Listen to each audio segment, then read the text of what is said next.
क्या हो अगर मैं आपको बताऊं कि भारत ने पहली बार अपनी स्वदेशी एयर टू एयर मिसाइल किसी दूसरे देश को बेच दी है और इस एक डील ने चीन और पाकिस्तान दोनों की चिंता बढ़ा दी है। इंडोनेशिया ने भारत की एस्त्रा MK एक मिसाइल खरीदने का फैसला किया है। ये सिर्फ हथियारों की खरीद नहीं है बल्कि दुनिया के लिए एक बड़ा संदेश है। अब भारत केवल हथियार खरीदने वाला देश नहीं बल्कि आधुनिक रक्षा तकनीक का भरोसेमंद निर्यातक बन चुका है। आखिर इस डील में ऐसा क्या खास है? क्यों इंडोनेशिया ने रूसी और पश्चिमी विकल्पों के बजाय भारत पर भरोसा जताया और इसका चीन की रणनीति पर क्या असर पड़ सकता है? आइए विस्तार से समझते हैं। एस्त्रा MK एक क्या है?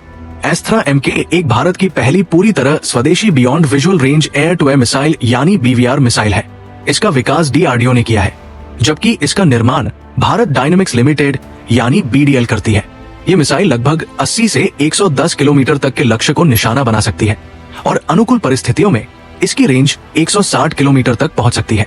लगभग मैक 4.5 की रफ्तार से उड़ने वाली ये मिसाइल आधुनिक active radar Sikar, inertial navigation system, data link updates और इलेक्ट्रॉनिक काउंटर काउंट मेजर जैसी अत्याधुनिक तकनीकों से लैस है। इसका मतलब यह है कि दुश्मन अगर इलेक्ट्रॉनिक जैमिंग की कोशिश भी करे तब भी ये अपने लक्ष्य तक पहुंचने में सक्षम है।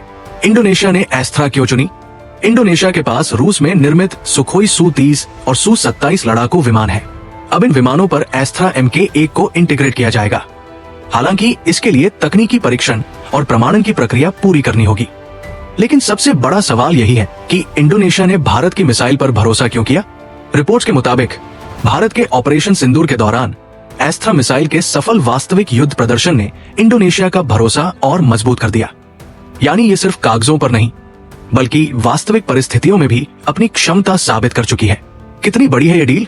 एस्त्रा मिसाइल का ये समझौता लगभग $630 मिलियन के व्यापक रक्षा पैकेज का हिस्सा है।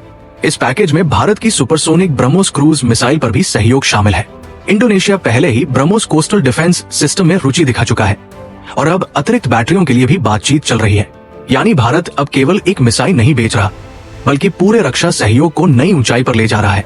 भारत के लिए क्यों है ऐतिहासिक? ये पहली बार है जब एस्त्रा MK एक किसी विदेशी देश को निर्यात की जा रही है। इसका मतलब है कि भारतीय रक्षा उद्योग अब वैश्विक बाजार में प्रतिस्पर्धा करने की स्थिति में पहुंच चुका है।